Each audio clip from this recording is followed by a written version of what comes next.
Film ini berjudul Alien Covenant.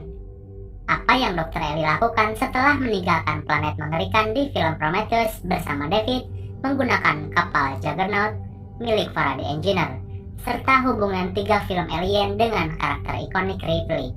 Karena bagi yang udah pernah nonton film Alien Covenant ini, kaya akan tanda tanya besar dan plot hole yang bisa kita isi dengan teori-teori kita, dan tentunya mengacu kepada data-data otentik di filmnya. Penasaran kan? Oke lah, daripada berlama-lama, mari kita langsung saja ke pembahasan kita. Dan jangan lupa like dan subscribe. Film ini diawali di beberapa puluh tahun sebelum Prometheus. Diperlihatkan di sini seorang lelaki dan satu android yang kita tahu ini adalah David ketika awal-awal diciptakan oleh Mr. Weyland. Ia sedang dites berbagai macam hal oleh Mr. Weyland, dimulai dari pengetahuan sampai pada alat musik. Di sini David dirancang untuk benar-benar mirip dengan manusia. Sampai-sampai David bisa mengajukan pertanyaan, secara robot harusnya dirancang hanya untuk mematuhi. Namun David dirancang lebih dari itu. David bertanya, jika kau yang menciptakanku, lalu siapa yang menciptakanmu, Mr. Weyland? Aku bisa hidup abadi, namun kau sendiri tentunya akan mati. Namun pertanyaan itu tidak bisa dijawab oleh Mr. Weyland. Dan sepertinya motivasi ini yang menjadi awal dari ekspedisi Prometheus untuk mencari sang pencipta dari umat manusia. Sekali lagi gua tekankan, ini film ya, jangan baper. Lalu film Alien Covenant pun dimulai dengan diperlihatkan sebuah pesawat induk raksasa yang membawa 15 awak, 2000 koloni, dan 1140 embrio manusia. Tujuan mereka adalah sebuah planet bernama Origay 6, di mana di planet itu menunjang untuk kelangsungan hidup umat manusia. Ya istilahnya Exodus lah, dengan ketibaan 7 tahun 4 bulan lagi dari posisi mereka. Dan ini terjadi di tahun 2104, tepatnya 10 tahun sejak kejadian Prometheus. Semakin menarik. Lalu seperti biasa di dalam pesawat itu ada satu android yang mirip dengan David, yang seperti kalian tahu ia bertugas untuk mengontrol pesawat selagi para awak kapal tertidur di hypersleep chamber. Ia bernama Walter. Namun Walter ini berbeda, ia dirancang untuk patuh kepada manusia tanpa perasaan ingin tahu seperti David. Namun ketika Walter sedang memeriksa para awak dan embrio, terjadilah sebuah badai bintang yang mengakibatkan malfunction di pesawat tersebut dan hampir menjadikannya kecelakaan fatal. Lalu mau tidak mau seluruh awak yang sedang tertidur harus dibangunkan lebih awal. Dan naasnya sang kapten harus menjadi korban dengan terbakar hidup-hidup di dalam hypersleep yang error. Singkat cerita, keadaan sudah mulai terkendali. Namun ada sedikit kerusakan di pesawat tersebut yang harus segera diperbaiki. Kejadian kematian sang kapten membuat seorang wanita bernama Daniels pun mengalami kesedihan yang mendalam. Padahal ia memimpikan untuk membuat pondok-pondok kecil di pinggir danau bersama sang kapten. Ya, sang kapten itu adalah pacar dari Daniels. Kemudian kepemimpinan harus diberikan kepada sang wakil kapten, ya dimana sepertinya ia terlihat tidak siap untuk bisa memimpin para awak. Lalu ia mengarahkan para awak untuk segera memperbaiki kerusakan dari luar pesawat. Namun para awak ingin bahwa kita untuk memakamkan sang kapten terlebih dahulu. Namun ditolak, karena katanya kita harus segera mengantisipasi di mana bisa saja badai susulan akan datang. Ya, kebijakan dari wakil kapten ini sangat keras, tidak ada toleransi dan harus segera dilaksanakan. Namun sepertinya para awak masih bersikeras untuk bisa menghormati sang almarhum kapten, dan mereka pun tetap melakukan upacara pemakaman yang diselingi dengan abok anggur cap orang tua. Dan Daniels pun meluncurkan mayat almarhum kapten ke luar angkasa yang akan menjadikannya pocong luar angkasa di tempat itu. Kejadian tersebut dilihat oleh si kapten yang baru, dan ia pun semakin tidak yakin bahwa ia bisa dipatuhi oleh para awak. Namun istrinya menenangkannya bahwasanya jangan terlalu keras, kemanusiaan juga harus tetap diunggulkan. Emang si kapten baru ini agak baperan gitu guys. Dan perbaikan pun dimulai dengan memasang kembali layer pengisi energi. Dan untung saja berhasil sukses. Seluruh sistem kembali menyala dan mereka pun akan bersiap kembali melanjutkan perjalanan. Namun si mekanik yang sedang berada di luar pesawat tersebut tiba-tiba menerima sebuah transmisi darurat yang masuk ke dalam sinyal bajunya. Entah dari mana sinyal itu. Lalu para awak pun mulai meneliti apa isi dari transmisi tersebut, dan mengejutkan sekali, Isi dari transmisi itu berisikan rekaman hologram dari seorang manusia, yaitu adalah transmisi dari Dr. Elizabeth Shaw, di mana satu-satunya yang selamat dari pesawat Prometheus. Dan anehnya, sinyal itu berasal dari sebuah planet yang tidak jauh dari posisi mereka, yang disinyalir planet itu memiliki lingkungan penunjang kehidupan seperti di bumi. Dengan kecepatan mereka sekarang hanya membutuhkan waktu 1 minggu saja untuk sampai ke tempat itu. Sang kapten baru pun mulai berpikir untuk mengecek ke planet itu yang jaraknya pun tidak jauh. Bahkan mereka tidak harus kembali ke dalam hypersleep chamber. Namun keputusan itu ditentang oleh Daniels selaku wakil kapten yang baru. Ia pun protes karena ini sangat beresiko dengan membawa 2000 koloni untuk memasuki planet yang hanya berdasarkan transmisi nyasar saja. Sedangkan planet Orieg 6 di mana tujuan mereka semula itu sudah diteliti hampir 10 tahun dan itu sudah sepadan dengan segalanya. Namun protes Daniel itu tidak didengar oleh sang kapten. Mereka pun pergi ke planet tersebut di mana planet itu sebenarnya adalah rumah dari para The Engineer, tujuan dari Dr. Elizabeth di penghujung film Prometheus. Wah, semakin menarik saja ya. Lanjut, sesampainya di sana para awak beserta Daniels dan juga sang kapten pergi mendarat dengan menggunakan pesawat muatan. Terlihat cuaca yang sangat mirip dengan bumi, daratan, lembah, dan danau yang luas bagaikan di surga baru yang tak terjamah. Mereka pun sampai dan mendarat dengan mulus di tepi danau. Sang kapten dengan senangnya ia memberitahu Daniels, "Kau lihat kan, tempat ini begitu layak untuk dihuni. Bahkan jika perlu kita menempatkan koloni di sini saja. Tidak usah jauh-jauh sampai ke Orieg 6. Dan kau bisa membuat kabin di pinggir danau seperti impianmu," teriak sang kapten. Namun firasat Daniels tidaklah baik tentang planet ini. Lalu mereka pun menjelajahi daratan itu dengan tujuan sinyal transmisi yang kian dekat dengan lokasi mereka.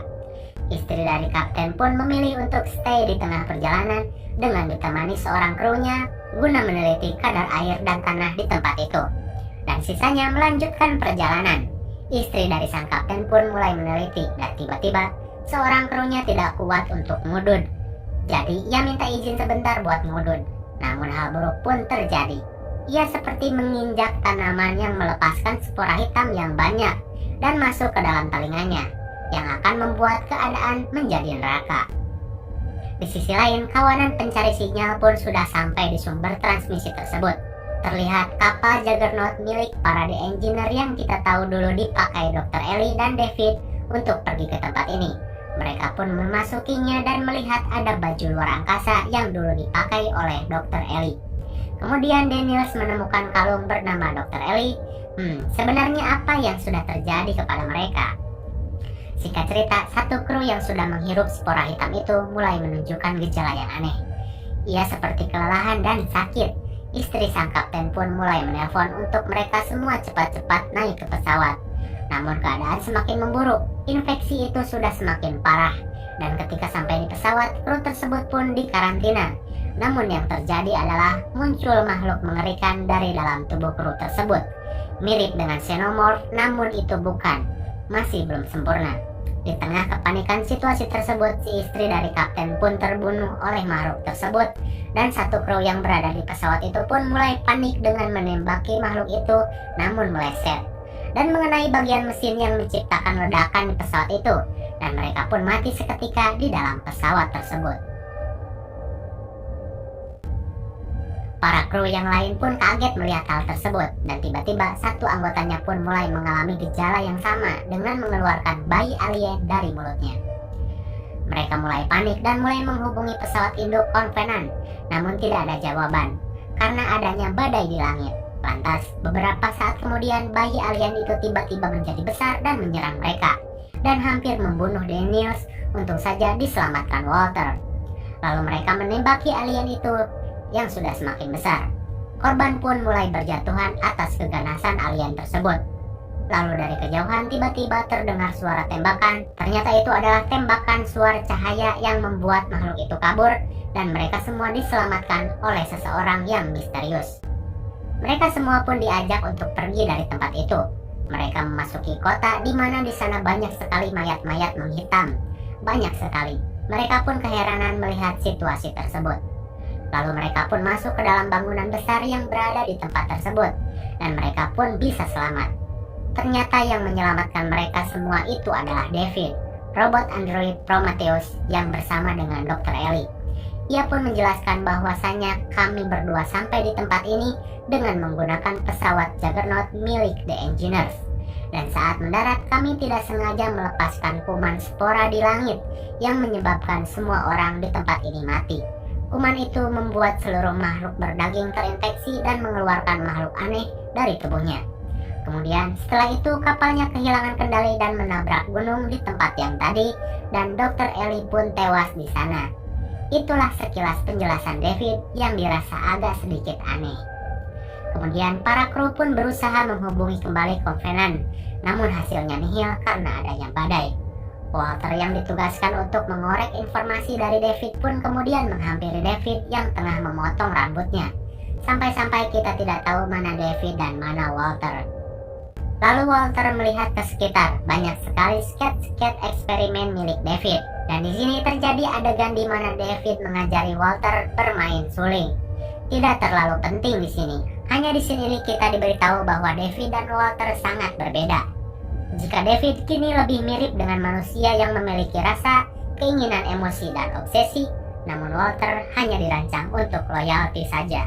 Kemudian David mulai menceritakan pengalaman mendaratnya di tempat ini. Lalu scene beralih.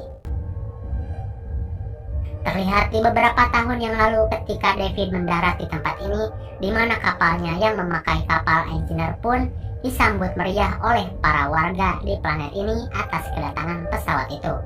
Namun yang terjadi adalah David melepaskan semua cairan hitam yang berada di kapal itu dan bercampur dengan udara yang berubah menjadi spora-spora hitam yang menghujani semua warga di planet itu. Seketika mereka mati menghitam dan memunculkan makhluk-makhluk mengerikan dari dalam tubuh mereka. Di sini terjadi pertanyaan kenapa David melakukan hal itu, namun jawabannya tidak disebutkan di sini. Kembali ke filmnya, lantas David memperlihatkan makam dari Dr. Ellie dan menyimpan bunga di makam tersebut. Terlihat David sepertinya begitu mencintai Dr. Ellie, dan terlihat air mata di mata David yang mustahil terjadi kepada seorang android. Walter pun keheranan dengan perbedaan dirinya dan juga David.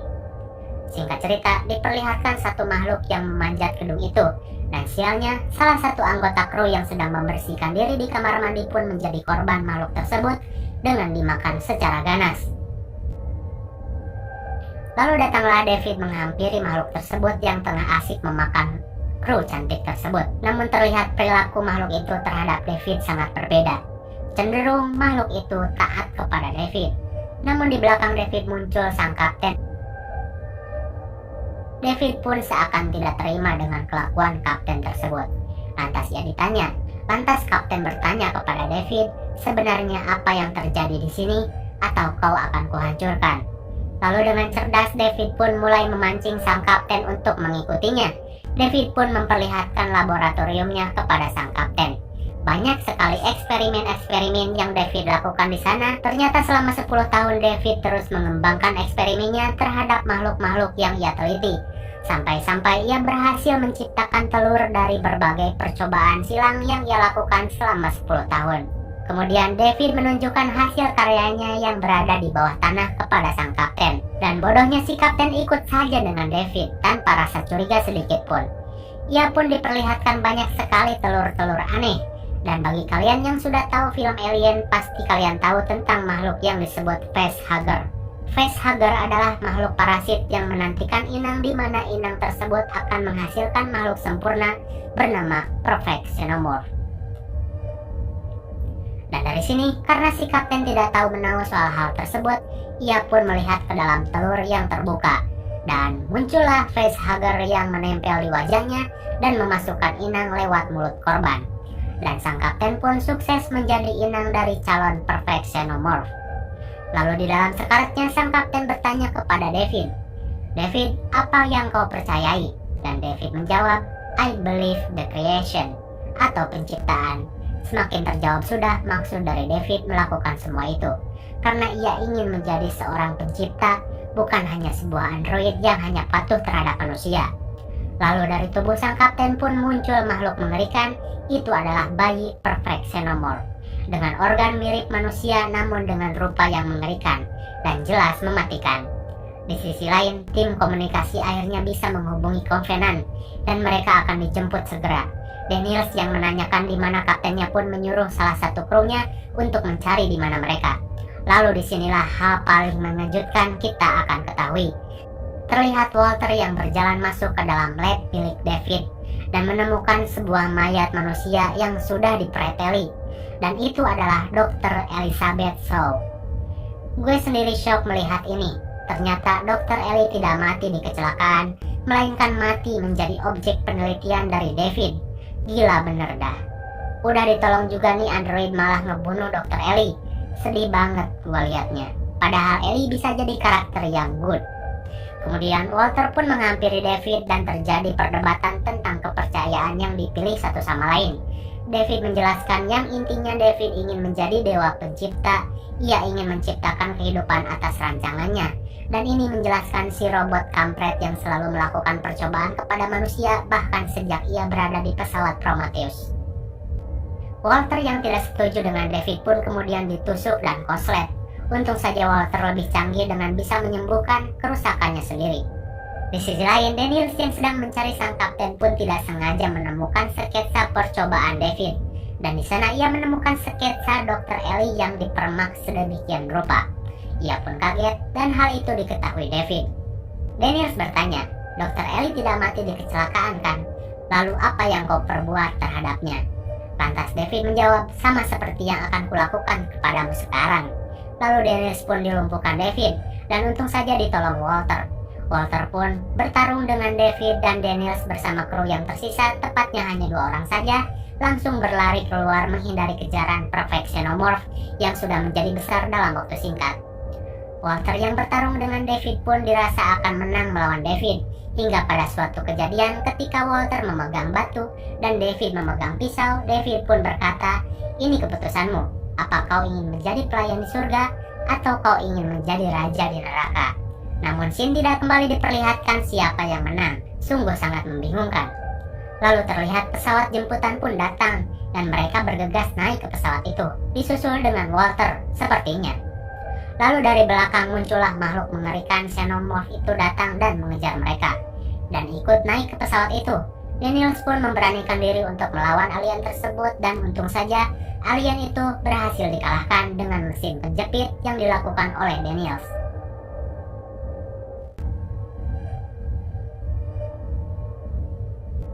Kok mudah banget dikalahkan?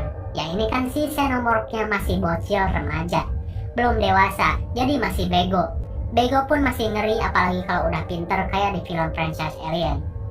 Setelah berhasil membunuh alien itu, mereka pun kembali ke pesawat Covenant dengan satu anggotanya yang terluka. Ia pun dirawat di ruang medis. Dan otomatis kini Daniels menjadi kapten berikutnya karena Kapten Oram sudah mati. Lalu mimpi buruk pun ternyata belum berakhir. Ketika mereka beristirahat, muncullah sosok misterius yang berada di pesawat mereka. Ternyata itu adalah xenomorph yang lain yang muncul dari tubuh krunya yang ditinggal di ruang medis. Ternyata ia sudah terinfeksi ketika berada di planet tadi. Daniels bersama rekannya pun berusaha membunuh alien itu dan naasnya 2 kru yang tersisa yang sedang asik mabar alias mandi bareng pun menjadi korban xenomorph. Atas kecakapan Daniels yang menyuruh Walter untuk menutup semua pintu dan mengarahkan makhluk itu ke ruang kendaraan, dan di sana mereka merencanakan membuang makhluk itu keluar angkasa. Dan pertarungan terakhir pun terjadi. Dengan susah payah ia memancing xenomorph itu untuk masuk ke mobil untuk dilempar keluar angkasa. Dan akhirnya makhluk itu berhasil dilempar dengan hampir mengorbankan hidup Daniels. Dan situasi pun mulai terkendali. Singkat cerita, tujuan untuk pergi ke planet Orieg 6 pun akan kembali dilakukan. Temannya sudah masuk ke hypersleep duluan. Tinggal si Kapten Daniels. Ia pun berterima kasih kepada Walter dan ia pun masuk ke dalam chamber. Namun ketika ia sudah masuk di dalam, ia pun bertanya kepada Walter, apakah kau mau membantuku membuat kabin di pinggir danau? Namun Walter tidak bisa menjawabnya dan terkesan kebingungan. Ternyata itu bukan Walter, melainkan itu adalah David. Oh my god, pantas saja ia tidak tahu soal kabin di danau. Daenerys yang sudah terlanjur masuk ke dalam chamber pun tertidur, dan David dengan leluasa mengambil alih pesawat dengan 2000 koloni yang berada di pesawat itu. Lalu ia pun meletakkan embrio facehugger ke dalam lemari pendingin yang kita tahu itu cukup untuk membuat bibit xenomorph. Dan ribuan koloni yang berada di tempat itu menjadi santapan empuk untuk David. Kemudian David memainkan sebuah musik Valhalla di mana musik itu menggambarkan dewa yang naik tahta. Pesawat itu pun meluncur menuju Oriek 6 dan film pun berakhir.